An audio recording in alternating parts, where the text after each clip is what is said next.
My name is Bialer. I shall be the chair and discussant, for what it's worth, of this session, this afternoon session. A slight change in the program. We are lucky, we are privileged to have with us Robert Silverman of the Embassy of the United States in Tel Aviv, who is going to join us. And we have to admit, we have to acknowledge the generous support of the US Embassy for many long years to all the ventures of the Davis Institute, and this is no exception.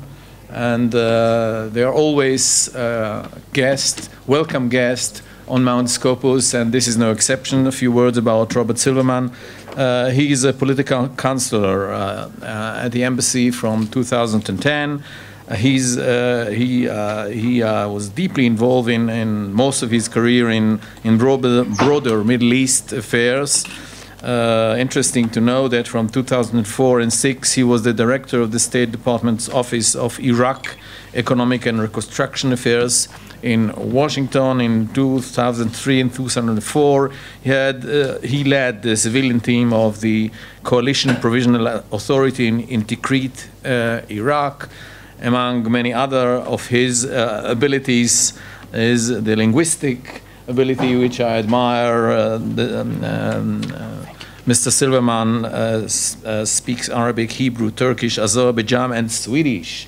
And I must say that I admire those old-timer who know what they say, speaking about culture, etc. So with no other ado, let me ask you to say something. Thank you. Thank you, Uri. Thanks. As I was mentioning to Uri, he was asking about my languages, that I think it qualifies me to serve in an ethnic restaurant after this, right? Azerbaijani or Turkish. But anyway, it's really a pleasure to be here. I thank you very much, and I really enjoy being at Hebrew University. I'm based now in Tel Aviv, but 20 years ago I was in the consulate, and my fond memories of Hebrew University at that point is on Sundays I used to take a course in biblical Hebrew here, and so I used to luxuriate in the world of scholarship for a day, and it's great to be back. It is a great relationship between the embassy and Hebrew University and with Davis Institute, and I'm very proud of it. And Sri Kulkarni, who is here, and Linda Slutsky, who is here, are our representatives in Jerusalem, our little outpost in Jerusalem, where we have, if those who don't know, there's an American Cultural Center. And which one is it? It's Keren HaYesod. So, right. And so Shri's the director there, and I recommend everyone go if they haven't already. Let me start out what I hope is a dialogue. How long do I have with the panel? Just a few minutes, but initially these gentlemen had 20 minutes each. Oh wow! So you have to be very sharp with the size. So I'm going to speak for a few minutes and then ask questions, because I enjoy the back and forth with questions. We shall have to leave the Q&A for later. Okay. So if it's okay with you. That's fine. Good. So let me give you a few thoughts to start off, and then we'll have a Q&A later after the other panel discussants. So I lead a team of people in Tel Aviv, about 12, 8 Americans, officers, 2 American office managers, 2 Israelis, who work full-time on U.S.-Israel relations. And many of the people on my team have come from all over. They're foreign service professionals, and I have people who've served in Embassy Moscow, you name it, South America, Mexico, from all over the world. And now they're part of my team in the embassy. And I always have to remind them that Israel's special, because everything they've learned on how to do diplomacy elsewhere doesn't necessarily apply here. It's a very unusually tight, warm, intimate relationship. And, you know, I mean it, in all the positive senses and all the strangeness that develops from that closeness. And I see it every day. Today I just came from the annual counterterrorism dialogue that we have that was started last night, and it was amazingly rich information session on both sides. What I would say about, for instance, counterterrorism, just to give you that example, is how different the U.S.-Israel relationship is in some of the ones in Europe. I came from Sweden, where I was last 3 years before coming here. And, you know, we have a very close counterterrorism relationship with the Europeans as well. But there it's more of a one-way street, where we provide information to the Europeans because it's in our interest for them to have a robust counterterrorism capability. With Israel, it really is a two-way street. I mean, we get a lot of information from Israel. Israel has its own extremely well-developed intelligence networks and information on what's going on in this region, and it really is a true two-way street in a way that, frankly, I didn't see elsewhere when I worked on those issues. I think it's unique. Intelligence professionals say it is, so I trust them. So that's just one data point. But what I would give you the general sense is that, as that point illustrates, what a strategic relationship this is for both countries. The partnership is deep, it's broad, it's government to government, but it's well beyond government to government. It's really rooted in the common values and shared ties of two democracies. And you know, that doesn't mean we always agree with each other. Closest of friends and allies will disagree on issues. But at the basis of this relationship, I mean, I also served in Saudi Arabia. I was the economic counselor in Saudi Arabia, where you can imagine it was also an extremely close relationship during the Bush years, when the ties, you know, the vice president came every 6 months, and we had a stream of visitors almost rivaling what we get here, and if anything, even more high level there. But there it was based on common interests only. The shared values weren't quite there. We had many other things to build on, and we did. But here, it really is based on this idea of two democracies with a shared outlook, common moral values, and that makes a huge difference. As part of this relationship, let me just mention, I mentioned the counterterrorism as a start because that was what I was working on today, but it's really, you read about it every day in the press. It's the security relationship that is so critical in these days of uncertainty. I think we all know the facts, but I'll just remind people that we have a $3 billion a year commitment to Israel that's started in 2006. It's a 10-year agreement that the U.S. will provide $3 billion a year of military assistance to Israel. Sometimes it's supplemented by additional funds, as we saw last year and again this year on the Iron Dome. That's supplemental assistance. But that $3 billion represents about 75% of Israel's procurement budget for its defense budget. So we're by far the main component of Israel's defense procurement. And again, even that grant benefits both countries tremendously. As part of this security relationship, there's joint training on both sides, also funded through this $3 billion. But it really is joint. And we have Americans coming here from our military all the time to train together with the Israelis, as well as Israelis going the other way. And again, I usually get to debrief the teams, and it is a two-way street on that training relationship. Israel will be the first non-partner in the Joint Strike Force to receive that airplane, the F-35 Joint Strike Fighter. When it comes out, I think Israel's scheduled to start receiving that in 2017, 2016, so not too many years away. And that'll also be largely funded, I believe, out of this foreign military assistance funding. It is not just, of course, the funding. Like I said, it's also the training, the joint consultations. We see more generals here from the U.S. side than any other place in the world. It wasn't a surprise that Secretary of Defense Panetta's first stop, after he was appointed Secretary of Defense, was he came to this region and visited Israel. We get Israel is, again, a special thing. It's located in the Middle East, but it's part of the European Command. But in our system, these regional commands. But because it's a key ally in the Middle East, we get both the European command based in Stuttgart and the Central Command, which has a forward base in Qatar but is based in the U.S. Both come here all the time and work very closely with their military counterparts. So that relationship is as good as it's ever been, by the account of all the professionals working on it. And we see on the diplomatic side as well, extremely close. Intimate is the best adjective I can use to describe these ties.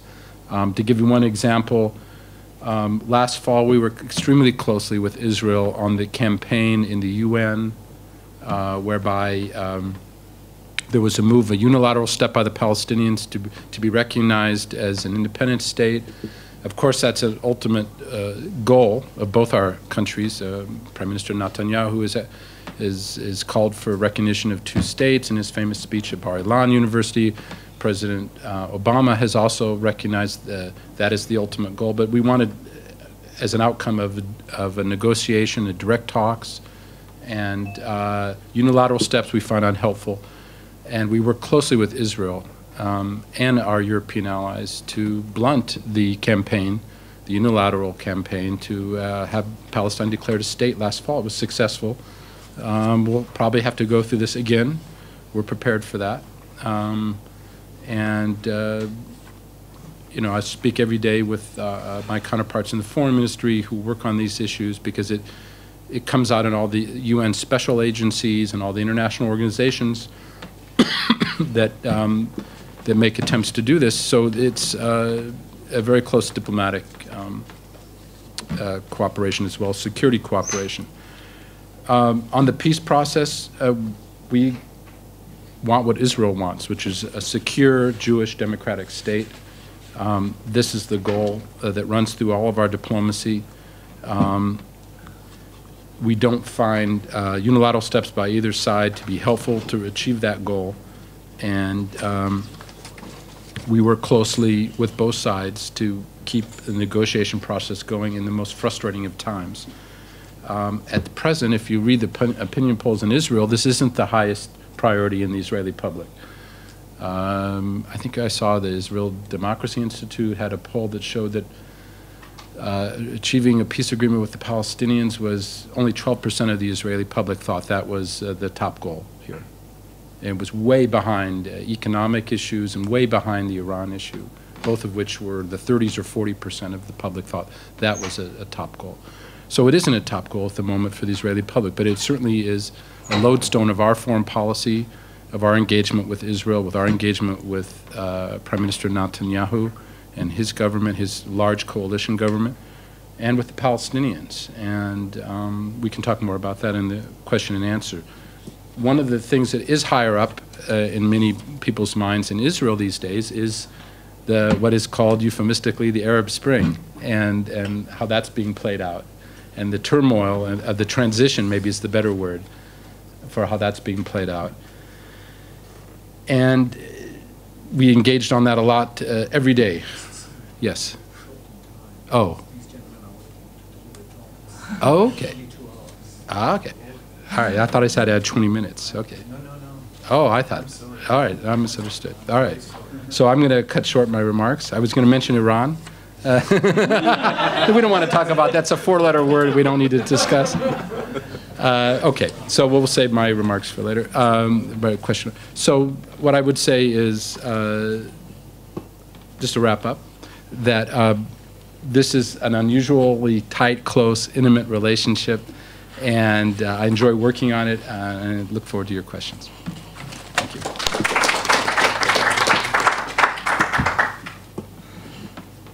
Thank you, Mr. Silverman. Sorry for being non-diplomatic. That's fine. I've been urged by the management to do that, and I owe something to the presenters. Sure. I was planning to start the session by saying that it's really unbelievable that you have to put 4 tigers into one tank. Now we have 5 tigers in the tank. It's really intolerable, but conferences is the art of the possible, and we shall have to do with that. We shall allow 20 minutes for each presenters to share with us the thoughts, and then we shall open up the Q&A, which shall include the first speaker. I shall introduce the speaker in each session, in each part of it, and they're going to start and share with us their thought. I shall start with Professor Ken Stein. He has taught Middle East history at Emory University for many, many years, and he really doesn't need any introduction here on Mount Scopus and in Israel at large. A well-known hand, an author, a prolific author, and people shouldn't be reminded, but I do that. He's the author of Heroic Diplomacy, Sadat, Kissinger, Carter, Begin, and the Quest for Arab-Israeli Peace. He wrote another fascinating book, The Making of Peace Among Arab and Israeli, based on a lesson from 50 years of history. And last but not least, I was fascinated many, many years ago by his path-breaking book about the land acquisition in Palestine in the 30s. He's done a wonderful job at Emory, heading the Emory Institute for the Study of Israel, and last but not least, he's a good friend of mine. So, Ken, please share with us your thoughts.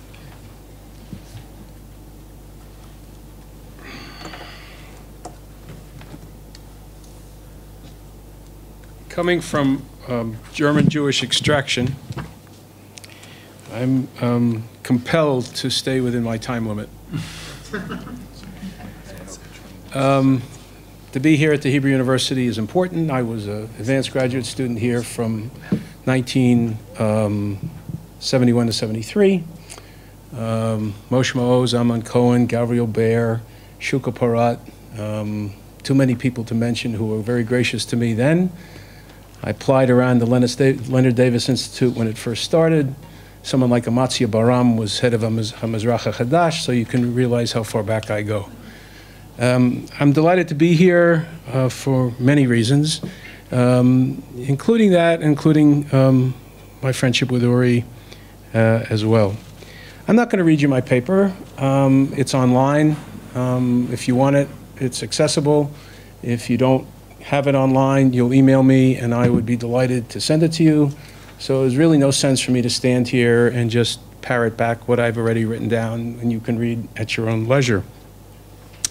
I'm going to do something a little bit different. I'm going to make a slight introduction, show you some PowerPoint slides, and then hand out a couple of items. Mr. Silverman made a good case that the strategic relationship between the United States is there. It's long-lasting. It's deep. It's has its ups and downs, but it's been there. It's grown since the 1940s. It wasn't always as warm and as loving and as huggy, feely, touchy, hug-a-tree kind as one would have hoped, but it evolved. And I'm going to show you some of the ideas that went through people's minds who were making foreign policy back then and down to the present. Most of us all know the reasons why the United States is in the Middle East, and most of us all know pretty much why Israel and the United States have the relationship that it does. It's well known in the literature. I'm not going to add too much new to it. Let me just briefly mention 8 points of why the United States has found this region of the world to be relatively important. First, to fill the vacuum of Britain after World War II and prevent the Soviet Union from gaining its access, and that's pretty much what shaped our view of the Middle East until the end of the Cold War, until the fall of the Berlin Wall. Second, of course, was to prevent Soviet expansion the world over, including the Middle East. Third, preserve the political stability of Muslim and Arab states, as well as define and apply a position on the Palestine question, which has evolved over time. Fifth was limit and then supply military assistance to most Middle Eastern states. That's been something the United States has been ongoing and doing. It picks and chooses when it wants to, but by and large, we've been pretty good friends of most countries of the Middle East. we have not made Israel our exclusive friend in the region. And as you will see from a quote or two, which I will show you, many State Department officials would argue that if the United States ever made Israel the only interest in the Middle East, it would be totally contrary to U.S. national interest. We've tried to secure a flow of Middle Eastern oil at reasonable prices, and, of course, safeguard and preserve, work with Israel's security and sovereignty. And this is bipartisan. This is not Democrat or Republican. And we have the shared values, of course, and all those were mentioned, and they're in the paper, and you can certainly take a look at them. So the summary of, if I can I take a microphone and step aside, or can you give me something to walk with, or do I have to stand behind this podium? I have to stand behind the podium? Can I have that microphone, please? Great. I assume it's working. Thank you, Uri. Good. Because I can't stay tethered. And, of course, it's going to be difficult for you to watch me, but I'll try. U.S. has multiple interests in the Middle East. We've acted vigorously since the late 40s to support... Can I turn off the lights? Yes, thank you. The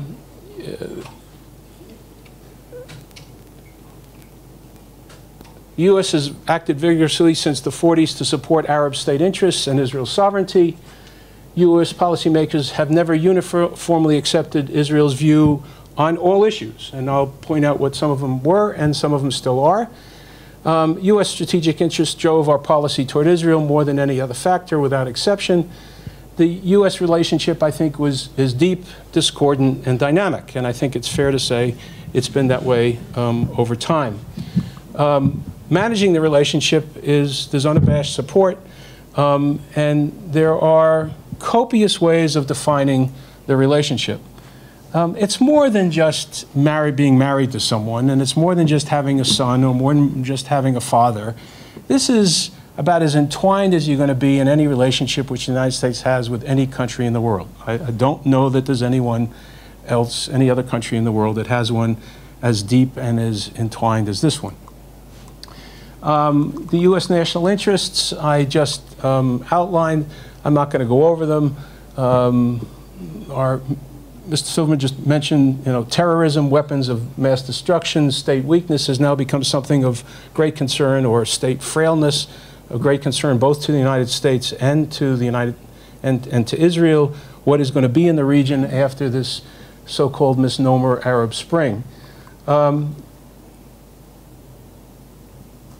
Of keen interest, and this has sort of come to the surface over the last 10 to 15 years, has been the articulated interest of American Christians for the support of this country.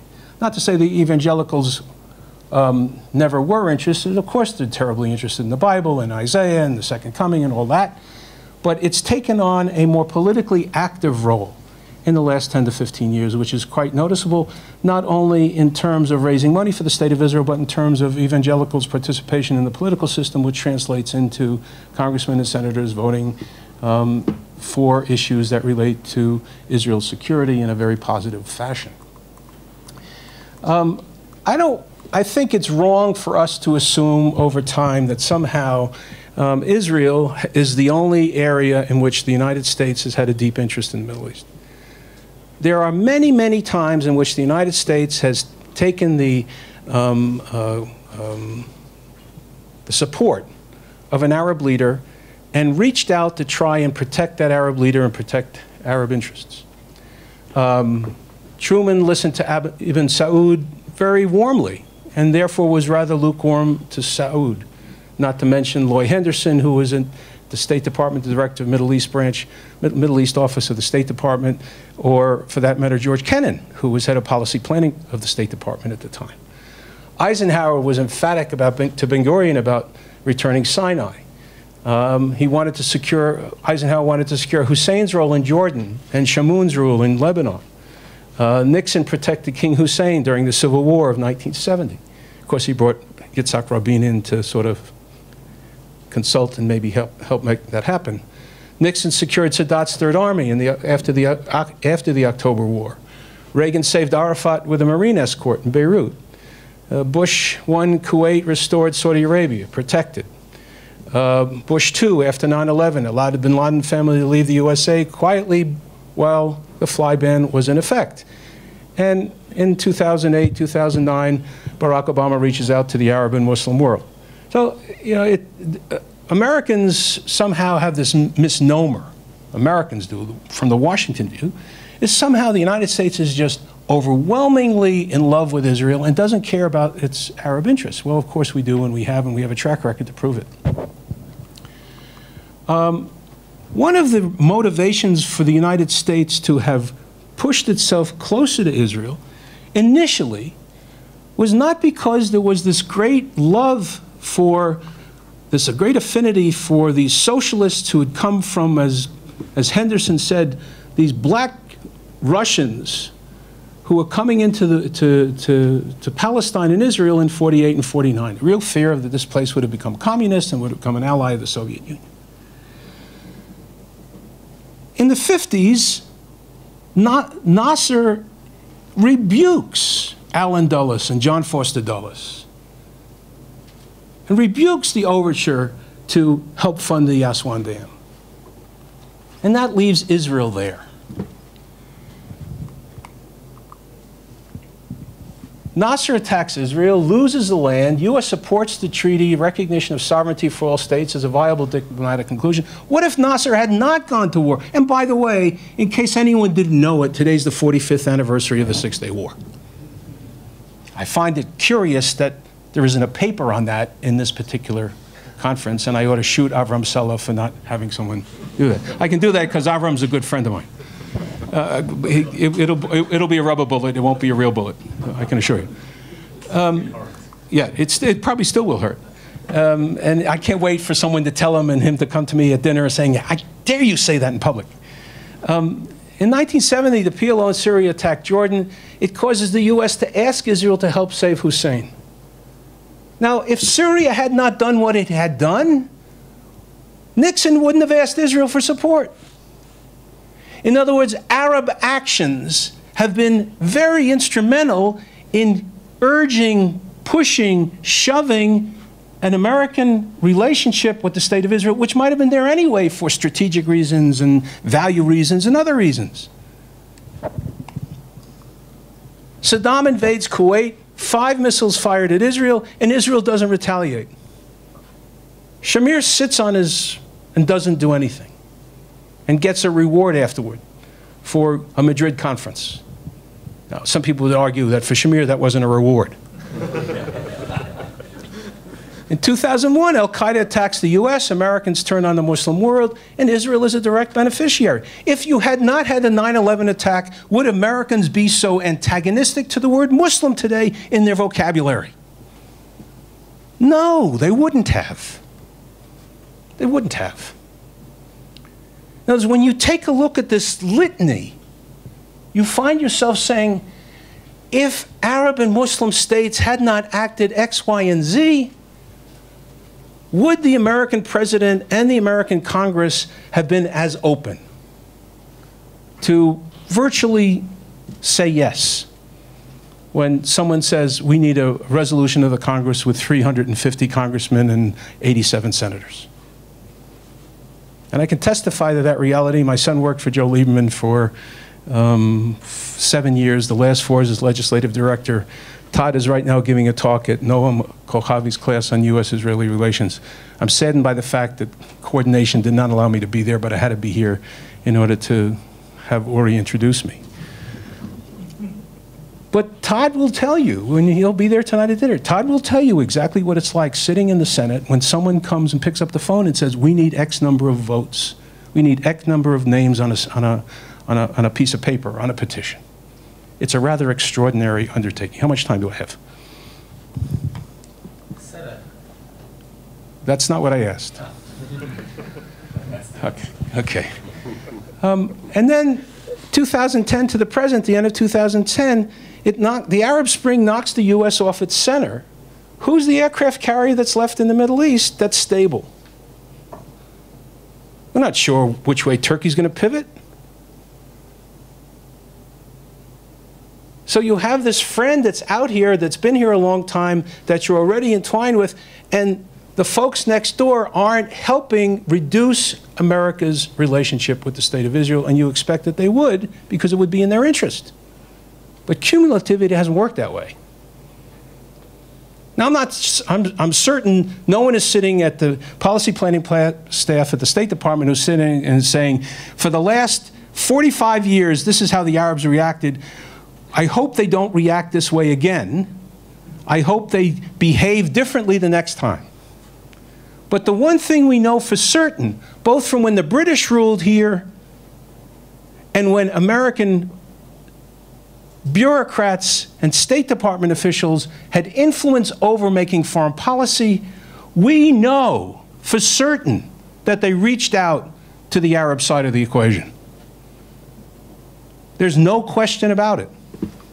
But oftentimes, the Arab side of the equation said, no thank you, we don't want it, we're going to boycott, we're going to stay away, and we'll even engage in a piece of policy that you might not like. And so that adds to the aura in the United States of, how can the United States possibly have a positive relationship with the Muslim and Arab world, at least at this particular time in history? As a historian, you sit there and you go, how could this possibly have happened time after time after time after time? All right. I'm not going to go through this. I suggest you all read Steve Spiegel's articles on the U.S.-Israeli relationship if you want things really good to read. Steve has written 2 or 3 articles. Steve has written a couple books. He's a master at the U.S.-Israeli relationship, and he gets it. We've talked about all the factors that sustain the relationship. I'm not going to go through that. The organizing principles, numerous. They're hard and pragmatic. And then there are the soft values: Judeo-Christian, choice, self-determination, democracy, freedom, liberty, work, ethnic, immigrant origins, etc. This is all in the paper. We'll leave it at that. Could you turn the light on, please, sir? So for 10 years after he left the White House, for 12 years after he left the White House, I worked for Jimmy Carter. I was the executive director of the Carter Center and then Middle East Fellow, and I got to meet a lot of people who were involved in the negotiating process in the 70s. I did a lot of interviewing, 84 people, wrote a book, Heroic Diplomacy, and walked away with a realization that there was some similarities between what was going on in the 70s, as well as what went on in the 50s, as well as went on in the 90s and 2000, as well as my first life as someone who did Arab-Palestinian Zionist history here in the 30s. So, rightfully or wrongfully, and you can argue with me in terms of whether you like the list or not, I decided to take the major folks who were involved in some issue related to the Middle East. Can you come up here and take this, pass those out to people, please? Would you, sir? Can you pass those out? Would you come down here and do that? Thank you very much. Folks over there in the back corner. You may need some more here. So there are names on here that many of you may know, and names on here you may not know. Take a look at the side with the five columns. The other side is propaganda about the Center for Israel Education, which I'm now heading, but I figured what a great opportunity. I wasn't going to give you a blank page. So if you take a look, and someone like Uri, who's a historian of diplomacy of this country, and someone like Alan, who's a historian that goes back to the very early period, and others of you who do the more contemporary, you take a look at these names and you say to yourself, which one of these bureaucrats and policymakers were generally neutral or pragmatic? Which ones of them sort of tilted against the Zionists, but sometimes were moderate, and those who tilted against, and those who were very pro, and those who were very anti? Now, you can argue with me about who should be shifted into what column. So if you take my premise that these are the rules that make the relationship strong and unabiding and irrevocable, then it comes down to who makes policy and who implements policy. And it's the shifting of who makes policy who implements policy that has an impact on how the relationship is understood. Because if you accept the premise that they're all working within this large rubric of a positive relationship with the United States, Israel and the United States, from the Washington point of view, what happens is it's the people who make the policy and who implement the policy, they're the ones who change the flavor, the spices, the tones, but not necessarily the substance. Now, could anyone look at this list on the left and find anyone who was more anti-Zionist than Ernest Richmond was during the mandate? I don't think so. Ernest Richmond may have been the most anti-Zionist person who even existed that dealt with this region of the world. I'm not sure you would have found anyone more positive about this place than Lord Balfour if you're taking the period before the creation of the state. And then you have a whole series of people in between. Now, I get to this by reading what these gentlemen say about themselves and their own attitudes toward Zionism and toward Israel. I didn't just invent this. This comes from their memoirs, what they say in a dispatch, what they communicate back and forth to their colleagues. And this is how it ends up. So if you want to know what will the racial relationship be between Israel and the United States in 2013, then tell me who's going to be head of the policy planning branch of the State Department. Tell me who's going to be head of the Arab-Israeli desk. Tell me who's going to be the Secretary of State. Tell me who's going to be Defense Secretary, and tell me who the President's going to be. And I can give you a general idea of where they may fall, given... Someone is lacking, the Prime Minister of Israel. And then Creole. Yeah, but I'm not... Right. Uri's point is well taken, is that it also depends on who sits in the Prime Minister's office, right? That also, but the person who sits in the Prime Minister's office knows that the United States is the most important relationship for him and for his country. Golda Meir didn't want to hear about a policeman on the other side of the canal in 1971 and 72. What did Hanan say? Betach hi horogota. What do you mean, Hanan? She will not make any agreement. She will kill it under all circumstances unless she's guaranteed she's going to get her weapons. She didn't care about policemen on this and that side of the canal. We know that the Prime Minister of the State of Israel has one interest and one interest in mind, and that is to be sure that this relationship is as strong as is possible, and even at the end of the day, won't screw it up.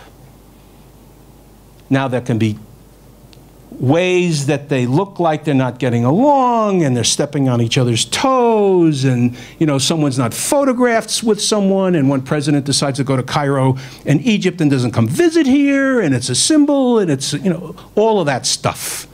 That's stuff. That's not substance. So the last item, and I'm going to sit down, is another item to pass out. And sir, hello. Hello? Knock, knock. Right?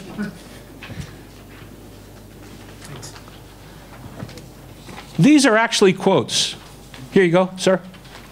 These are actually quotes from State Department officials on how they feel about the relationship. And you'll see the breadth.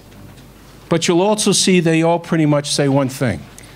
Israel is important to our national interest in the Middle East, but it's not the exclusive interest. And they go from being highly antagonistic to creation of the state to the Israel lobby is a pain in the ass, and it gets in our way in making foreign policy. And I wish they wouldn't do what they do, because we in the White House or we in the Congress don't need someone else getting in our way of making foreign policy. And a lobbying group that's as strong as AIPAC gets in our way.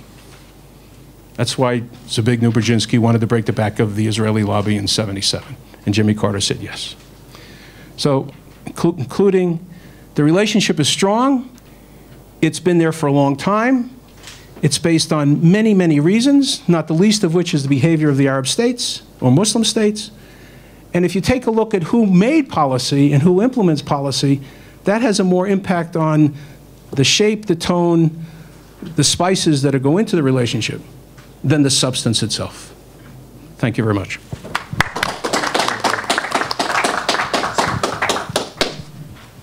your stuff, Ken. Yeah, I'm going to get it.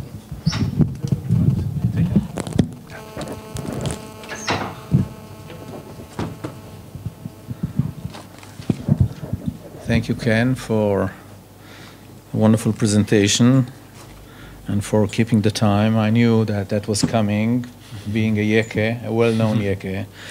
Not only a Yeke, but a well-known Yeke. Well-known in our place. We are moving to the second lecture, Guy Laron, a young faculty in the Department of International Relations who completed at the time his PhD at Tel Aviv University, who spent some time as a visiting assistant professor at the Department of History at Northwestern University. His research interests are the Cold War in the Middle East, Third World development, and politics of globalization. Recently, he wrote two very interesting articles about the Czech-Egyptian arms deal and Israeli intelligence, and playing in fire the Soviet-Israeli-Syrian triangle 1965 to 1967. And he's going to speak about Israeli-Soviet relations from in the 60s to the late 70s. Please. Indeed.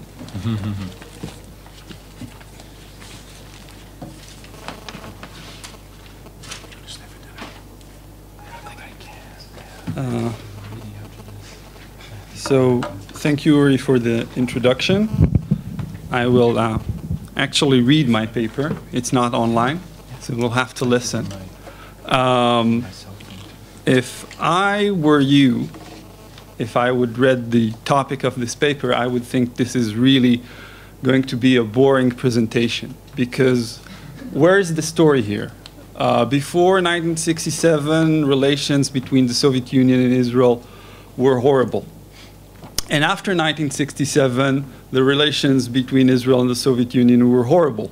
So where is the story here? And what I'll try to convince you is that there is a hidden drama. And it revolves around three elements. One is the fact that because the Soviet Union had no influence on Israel at the end of the 1970s, it could not be a part of the Camp David peace process. And Egypt knew that, and that was the reason that after the 1973 October War, Egyptian President Anwar Sadat oriented the foreign policy of Egypt towards Washington. The second element is that actually, before the Six-Day War, Israel was eager to improve its relations with Moscow and did not succeed. However, after 1967, it was the Soviet Union that wanted to improve its relations with Israel, despite the fact that Israel was fighting Soviet soldiers and pilots during the war of attrition. And despite the fact that Israeli diplomats were blasting the Soviet Union for not letting my people go, nevertheless, the Soviet Union was eager to improve relations with Israel, and this time Israel was not interested. And the third element is to ask why Romania was able to do along the same period of time what the great Soviet Union was unable to do.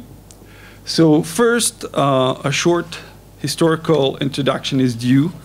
Actually, Soviet-Israeli relations started splendidly. In 1947, the Soviet Union acknowledged the Israeli Declaration of Independence. It supplied it weapons during the war of 1948. It allowed the immigration of Jews from the East European satellites, and everything was hunky-dory until in the early 50s, Israel declared its support for the US war effort in Korea, and everything went more or less downhill from there. David Ben-Gurion, Israel's hawkish founding father, seemed to relish his frequent rhetorical assault on the Soviet Union, no doubt because He was engaged in political battles against its Israeli adherents, such as the left-leaning Mapam party. And despite frequent requests by Sharet, his dovish foreign minister, who believed that relations with the Soviet Union could be improved, Ben-Gurion refused to desist. But in 1963, Ben-Gurion stepped down as prime minister, and his successor Levi Eshkol, purposely set about changing the pattern of Israeli-Soviet enmity. Eshkol believed that the road to better relations with the Arab world went through Moscow. He also thought that the Cold War was about to end, as Kennedy and Khrushchev were cultivating an incipient détente. Israel, argued Eshkol, must take advantage of the new international situation.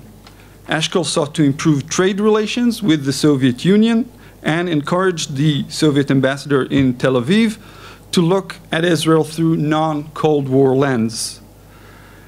Eshkol was even willing to contemplate the idea of appealing to the Soviet Union so it would act to stop the arms race in the area and establish a nuclear-free zone.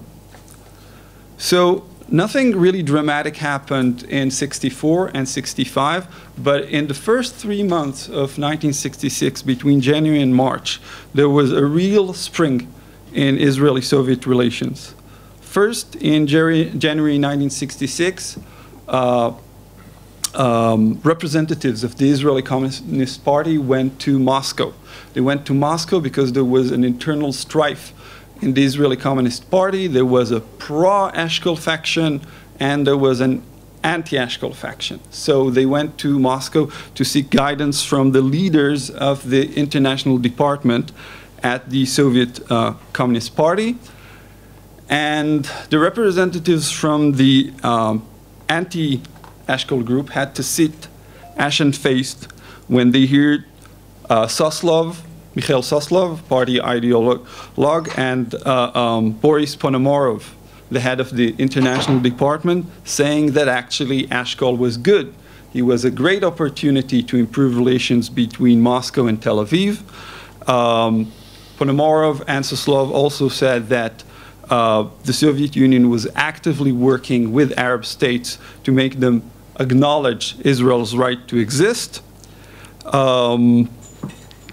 And Ponomorov and Soslov spoke publicly, or openly rather, about the difference of opinion between the international department and the Soviet foreign ministry with regard to Israel. The Soviet foreign ministry, they claimed, was trying to stifle any pro-Israel pronouncement, lest the Arab ambassadors would loudly protest as they had done in the past. In between, Dmitry Chuvachin, the Soviet ambassador to Tel Aviv, wrote a very long memo to Moscow, basically reiterating arguments that he heard from Israeli communist member of the Knesset, Moshe Sneh, and he reiterated the position that Eshkol was a real opportunity to improve relations, that it was finally dawning on the Israelis that they could not be in an eternal conflict with the Arab world.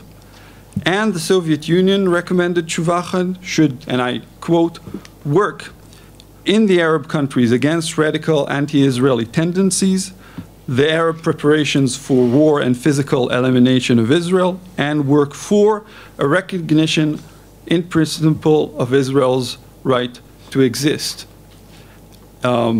Interestingly, he also recommended that the Soviet Union would work to establish a nuclear-free zone in the Middle East. Mm-hmm. And the third step in this delicate minuet happened when Moshe Sneh reported to Chuvachin that a senior Eshkol advisor told him that Israel was working to develop an atomic bomb. Since Sneh consciously took it upon itself to serve as a back channel between Moscow and Tel Aviv, the Soviets took this information seriously, and Chuvachin got a message from Moscow to feed Sneh that went the following. The Soviet Union would view any Israeli step toward a nuclear bomb most unfavorably, However, Israel should know that the Soviet Union would work to maintain peace in the region, and the message also suggested that the Soviet Union would work to establish a nuclear-free zone in the Middle East. So all that was working more or less according to the Eshkol plan. However, in February 1966, a radical neo-Ba'ath regime came to power in Syria, and it started to support Palestinian guerrilla organizations and encourage them to attack targets inside Israel. The Soviet Union, with Leonid Brezhnev's enthusiastic involvement, Leonid Brezhnev was a chairman party, embraced the new regime as it allowed the Syrian Communist Party to resume its activity. Brezhnev represented the more conservative and hawkish faction in the Kremlin, and his decision to endorse the new Syrian regime ended the short period of improved relations. The Soviet Union defended Syria in the UN after every Palestinian attack on Israel, and Eshkol became quickly exasperated by this pattern of behavior and despaired of trying to better Israel's relations with Moscow. So Syrian radicalism and inner instability was the major factor in the escalation process that took place in the Middle East between 1966 and 1967, and this finally led to the June 1967 war between Israel and its Arab neighbors. Immediately after the war, the Soviet Union and all its East European satellites severed their relations with Israel. According to one version, the Soviets threatened to do so during the war if Israel attacked their Syrian ally, and once it did so, Moscow had no choice but to fulfill its promise. According to another version, the decision was reached during the war as a result of an internal compromise between hawks such as Defense Minister Andrei Grechko and KGB chief Yuri Andropov that wanted to intervene militarily in the war, and doves such as Kosygin, the prime minister, and Gromyko, the foreign minister, who wanted to take no military action. Of course, this was a decision that the Soviets regretted soon after they made it, because it was clear that without talking to the Israelis, the Soviet Union would not be able to be involved in a political dialogue that was taking place between Israel and mainly Egypt about a future peace settlement. So, for this reason, the Soviet Union initiated a series of secret talks with the Israelis, with Yevgeny Primakov, who was a Soviet academic and sometimes spy. And he became a leading figure in these talks from September 1970. So the trigger for those secret contacts or secret talks between the Israelis and the Soviets changed. It varied along this period of time. In 1968, for example, the Soviets were interested in preventing the renewal of hostilities along the canal. In the summer of 1970, they were increasingly worried by the escalation in the Adoration War, in which they themselves were involved and in which they fought alongside the Egyptians. After Nasser's death in September 1970, the Soviets were increasingly worried by Sadat's attempt to reorient Egyptian policy towards Washington, and that as a result, Sadat would force them to evacuate the 10,000 soldiers and officers they had sent to Egypt in early 1970. So the Soviets were eager to offer the evacuation of these troops in exchange for Israeli concessions vis-à-vis the peace process. After Sadat indeed asked for the evacuation of Soviet troops in July 1972, the Soviets were increasingly worried that Sadat would start a war without their permission and embroil them in a war with the US. After the October War in 1973, the Soviets were truly troubled by the prospect that they would be left out of the emerging Israeli-Egyptian peace process. So the trigger for the Soviet interest in the dialogue with Israel changed over time. The message that they conveyed in each meeting did not change, at least not very much.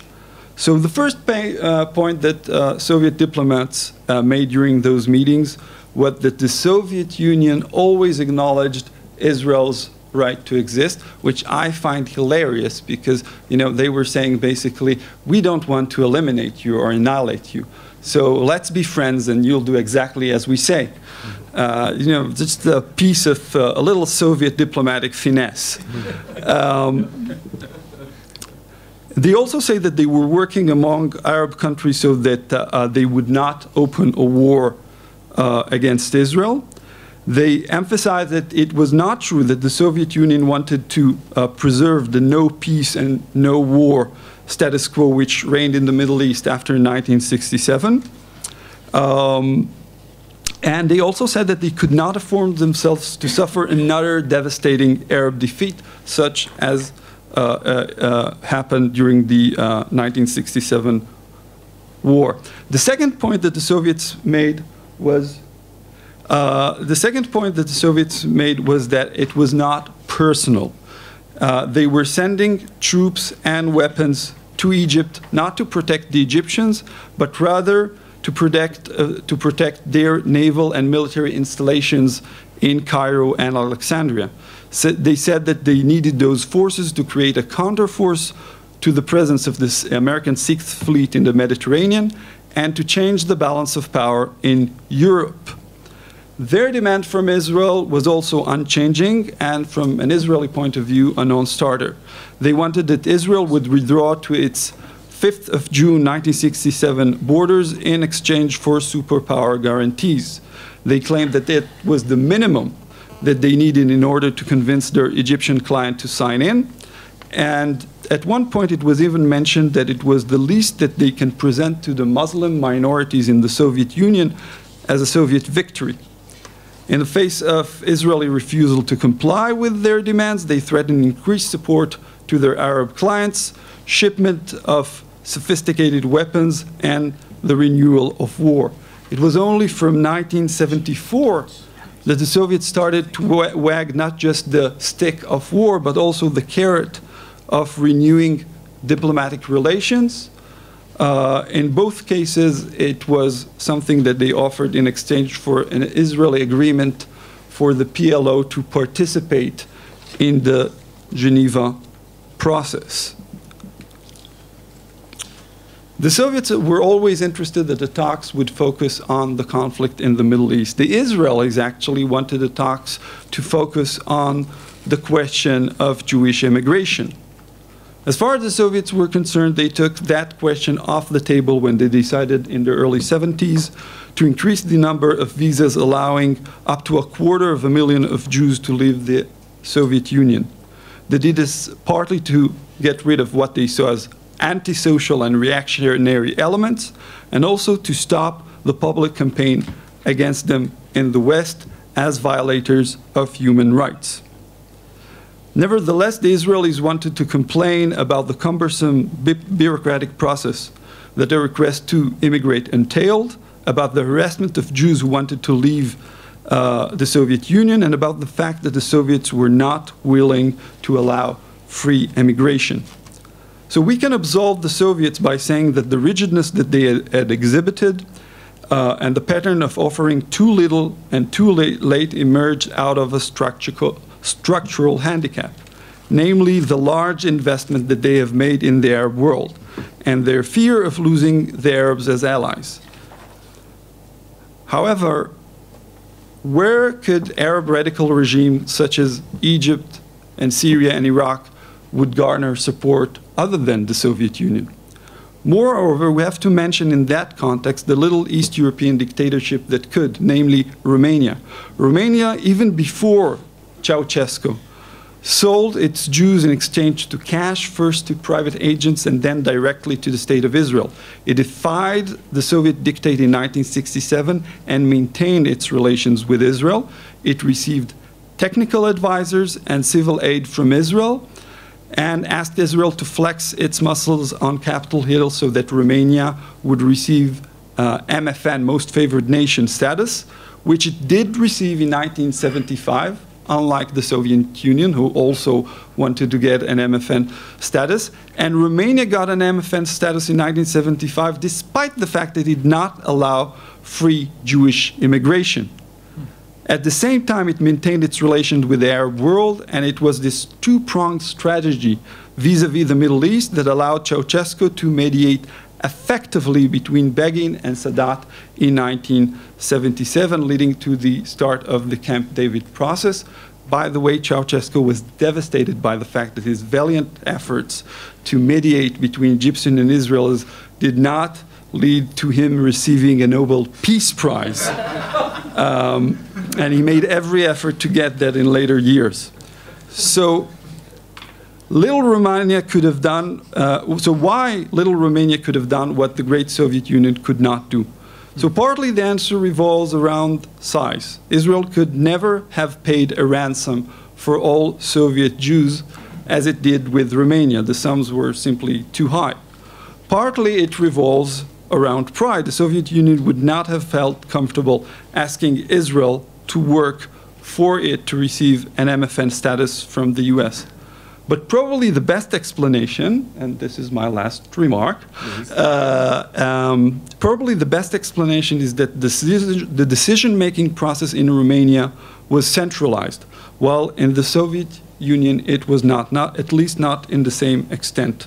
There was a constant tug of war in the Kremlin over the Israel question, with the KGB under Andropov, the Defense Ministry under Grechko, and even the Foreign Ministry under Gromyko, opposing the renewal of relations with Israel, while other parts of the Foreign Ministry, diplomats such as Anatoly Dobrinin, Viktor Semyonov, and Chuvachin, and also, this means that my time is up, and also people within the Soviet Communist Party were supportive of renewing the relations. Brezhnev took a middle position and let the Hawks win. So losing Egypt and any influence over the Camp David process was the ultimate price for disunity in the Kremlin. Thanks.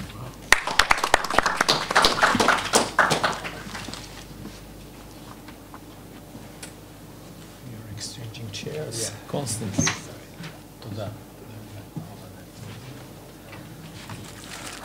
Thank you very much, Guy.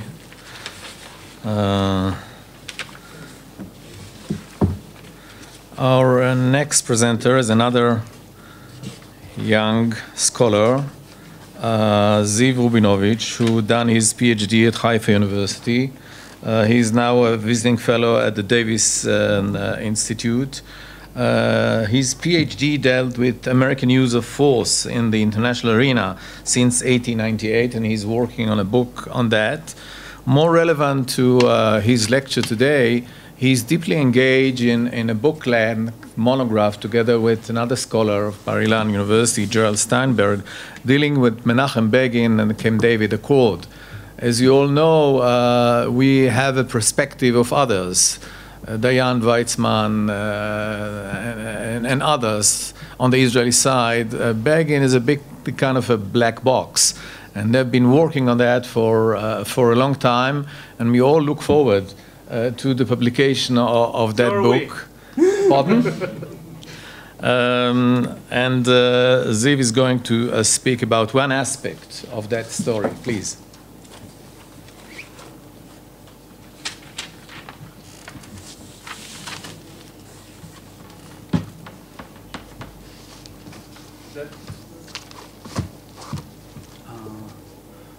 Mainly Israeli, but there is an edited volume of telegrams from the Romanian Foreign Ministry archive. And I need to sit with someone who knows Romanian too. I don't know how valuable it is though. It's mainly telegrams from Tel Aviv to Bucharest. You know, on that book, 77 trip, is the input to you? Okay. Apologies. Thank you for the introduction. You saved me part of what I was about to say at the beginning. I planned a quick PowerPoint, but I don't seem to be able to operate it. It's not from that computer. It's not from that computer. That's exactly the problem. Never mind. I'm happy to be here as I'm the one of the postdocs of the Davis Institute this year, so I'm at home, I could say.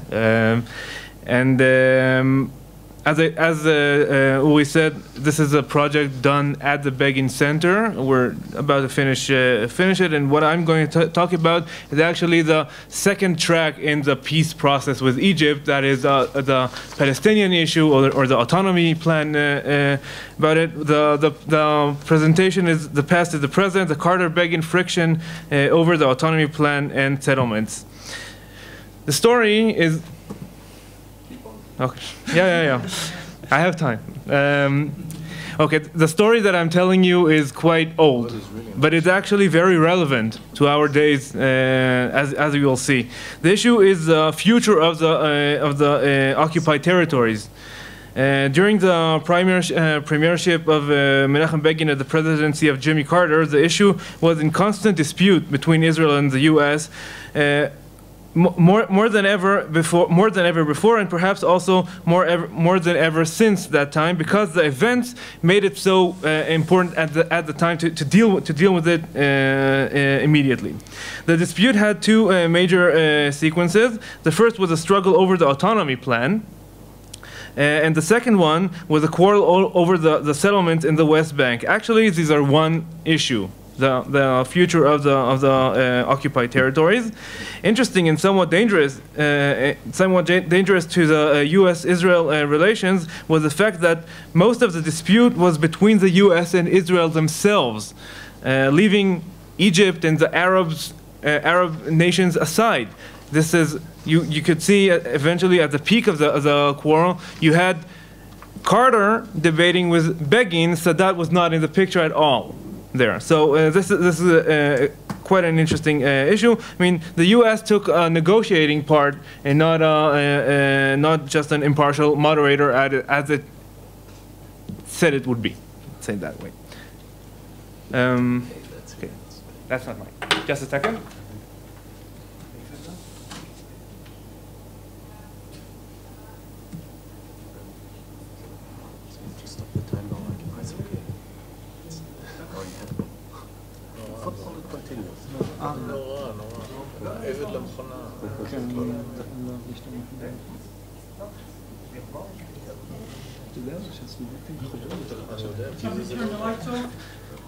Okay, there's not much text here. Okay, here we're in slide 2. In order to understand Begin's position and the depth of tensions that followed his term in office, it is important to understand Begin's ideology. Unlike perhaps most political figures or leaders, Begin was motivated by ideology and values that he incorporated since his youth. I will only focus on the aspects that are relevant to this presentation, that is, the integrity of the homeland, as he saw it, Eretz Israel, and what he wanted about it. So, Menachem Begin, if you remember from the Haggadah, we have Pesach Matzah Ma'or that you have to say. Then here you have Zionism, revisionism, and democracy. These are the three pillars, I'd say, that Begin was thinking of when he designed his plan for the future of the land. So as a Zionist, he believed that there should be a Jewish state with a solid majority. As a revisionist, he believed in the integrity of the homeland, which I'll show you in a second on a map, what exactly they thought of. You know the map, I guess. And as a Democrat, Begin also believed in the freedom of the individual, and that people should have their civic rights. And of course, then comes the problem: what do you do with the Palestinians? Okay, in the occupied territories, how do you deal with them? He, of course, would never say Palestinians. He would say Arabs of Eretz Israel, Arviyei Eretz Israel in Hebrew, and he would have corrected me if he would hear. Now. You will see actually in the autonomy plan that Begin, if you could read much more details in the paper that I posted. He emphasizes the right to vote and to be elected. That's very important for him. Okay, let's move on. Actually, the problem with Begin's philosophy here was that he didn't think that the Palestinians were entitled to have their own state. The self-determination was out because he said, we are one country, we have two nations in it, the Jews and the Arabs, and there is no place for partition. Now, what exactly is partition? Very quick. These are the borders, the boundaries of Eretz Israel as the League of Nations determined them in 1920 when they gave the mandate to the British. They, of course, planned that the British will implement the Balfour Declaration. 2 years later, on administrative basis, the British divided the state, partitioned it, and took 77% out. That's now Jordan, then the Emirate, and later Transjordan. Took them out. And the revisionists, especially the revisionists, but not only, saw this as betrayal, as British betrayal of the Jewish, of the Zionism, actually. Now, the Etzel, as you can see, this is a symbol of the Etzel. They declare that they will be fighting for the entire land, including Jordan, what later became Jordan. For them, Jordan was illegal, actually, was illegitimate. It changed later. Now, the War of Independence of 1948 ended with Jordan controlling part of the western part of Palestine. That is, of course, Judea and Samaria. Later, they called it, after they annexed it in 1950, they called it the West Bank. Egypt controlled Gaza without annexing it. They were smart. Israel, of course, denounced the annexation, but it lived with it. I mean, it did nothing. If you remember Benny Miller's talk from yesterday, Israel lived with it quite peacefully. Perhaps didn't have really much of a choice, but it lived with it, and the green line, as we know it, became the status quo. Now, Menachem Begin was a leader of the Cherut party, and he called actually to capture territories beyond the green line. Okay, these are the territories that he wanted. He was talking of taking them when it was possible, when circumstances allowed that. The public disliked these statements. The public didn't vote for Cherut. Arya Naor and Amir Goldstein argue in their pieces that Begin began to moderate on Eretz Israel, actually, not in the ideology sphere, but in practice. He dropped out Jordan at some point and started talking only about the western part. This is all of this that should be ours. Begin, since the mid-50s, he tried to unite the right, okay, the right-wing parties, to talk with the liberal parties. There were two, the general Zionists and the progressives. Both rejected his ideas on Eretz Israel completely. They knew it won't work with their constituencies, and they refused. What happened was that Begin, eventually when he was successful in 1965 in forming Gachal, the joint bloc with the liberals and Cherut, they had in their platform, they had the idea of the integrity of the homeland, okay, Shlemut HaMoledet, but it only applied to Cherut. The liberals were not obligated to that principle, which was the principle that divided them for all those years. So he was very moderate, actually, about it, and just to get more and more votes as he could. Okay. And then came the Six-Day War. Today, 45 years ago. You see, someone mentioned that. The territories of Judea, Samaria, and Gaza were now under Israel. I'll drop Sinai and the Golan Heights for now.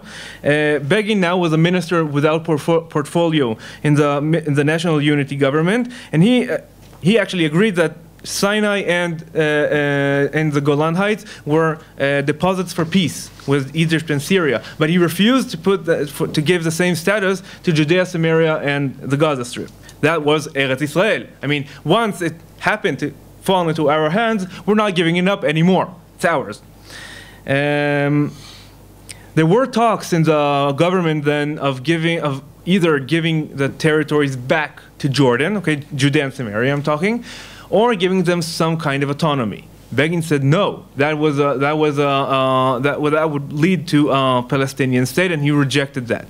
Why? Because it had something to do with territoriality. I mean, the thoughts of other ministers were territorial. He said no, it can't be territorial because territory is ours. It belongs to the Jewish people. Now, in 1970, he left the government, went back to opposition, because of the government's acceptance of the United Nations Security Council Resolution 242. Until 1977, he quarreled with the government over peace for land and other issues. As I said, I'll drop Sinai aside, but he did reject any territorial compromise on the occupied territories because he argued that the Palestinians had no right to claim independence. He recognized their existence of the Arabs, okay, the Arab nation. Unlike Golda Meir, who said there are no Palestinians, he said yes, they are. He doesn't call them Palestinians, but Arabs of Eretz Israel. But they were not entitled to statehood. This is actually the basic idea of his autonomy plan. This is how he started to think about it, and he wanted actually to liberate the Palestinians in the daily domestic lives, but not in foreign affairs, and not giving up the land. So now Begin becomes prime minister in 1977, and he began to design the autonomy plan years before, as I said. He had Aaron Barak, the Attorney General at that time, to form the ideas into legal words, legal language, and presented it to Jimmy Carter, the President of the United States, in Washington in December 1977, before telling his government about it. First going outside, then coming back in. Carter didn't like his idea. Surprise, surprise. Why? Because Carter, when he came into office, he had the Brookings Plan in mind, especially since Brzezinski, his national security advisor, was one of the ones who wrote that plan. The plan was basically to withdraw Israel back to the Green Line with minor modifications. Rabin said no, Peres said no, Begin, of course, said no. So the clash was so clear that it would happen. It was inevitable. And of course, don't forget that Carter and Begin disliked each other. Well, Carter didn't really know Begin. To know about him, his people gave him copies of a book called Terror Out of Zion and The Revolt, okay, that he wrote 30 years before about his time in the Etzel, just to try to explain who this person is that just came to power in Israel. Oh my God. That's what they were thinking. Much of what I'm saying, by the way, is based on documents that I obtained both in the Israel State Archives and at the Carter Library in Atlanta. So I saw what they were thinking at the time. But as I said, Carter didn't like it. But he was willing to say that it was a fair basis for negotiations and a step in the right direction. Okay, Begin satisfied with that. Now, Begin's plan was based on the following principles: no Palestinian state, autonomy in domestic affairs but not foreign affairs, and Israeli control of the territory through the IDF, of course, the Israel Defense Forces, and later, in the negotiations over the permanent status, Israel will claim sovereignty. But for the time being, in order to allow a treaty to be signed, Israel will put that claim aside for now. Later, he put it bluntly, after 5 years, I will demand the sovereignty over the land. Okay, but Begin never, ever thought of annexing the land for two reasons. One is that he said that a people does not annex its own territory. It's ours. We just need to implement our laws on it. in English we have we don't have the distinction between לספח and להכיל, להכיל את החוק. In legal words, there is a difference, but in everyone in the world would have seen it as annexation, and that was out of the question. Second, he promised Dayan, Moshe Dayan, in order to let him go into his government as Minister of Foreign Affairs, he promised not to do that. So, and he did. Of course, he later did it, as long as there are peace talks. Okay. Now, throughout the negotiations with Egypt, the status of the Palestinians was always present in the linkage between the two tracks, the Egyptian track and the Palestinian track, or if you want, the regional track, prevented progress with Egypt. The reason was that what Begin was suggesting was his maximum concessions, and that was less than the minimum of what Sadat, Carter, and everyone in the world wanted. So there was nothing to really talk about here, and of course what everyone was expecting, especially Sadat, expected that Jimmy Carter will press Begin and have every leverage possible to take more and more out of Begin here. The Egyptians pressed for a purview for the Palestinians in order to justify the track that they decided on, the separate track. But eventually Sadat understood, and that I'm talking more at Camp David, understood that he will not get what he demanded for Egypt, that is getting back to Sinai, if he kept pressing. So he decided, let's wait for the next round and press later. Of course, that never happened because no problem. Okay, now, perhaps the most tangible or concrete element in the big issue of the occupied territories is the settlements, the settlement issue. Now, so the lingering discussions on the principle of autonomy and the future of the relations between Israel and the Palestinians were always followed by a close American surveillance of the settlements. I have two maps here. Both are from 1978, probably, that I found at the Carter Library. This is in color, okay? They're following the settlements. As you see, Tel Aviv is quite small. Territories, the settlements are quite big in this map, but that's how they draw it. I assume it's 1978, but I'm not sure because dates weren't written. Every time Israel announced that new settlements were about to be established, Carter would send Begin a rebuking letter, and the issue always came up every time they met. Now, the Camp David summit was summoned in order to break the impasse in the negotiations with Egypt. I won't go into details because I don't have the time for that, but I'll only say that very quickly, Carter understood that he was mistaken when he assumed that the bilateral Egypt-Israel deal was closed, actually, and what he could force Begin to do is to be more forthcoming about the Palestinians.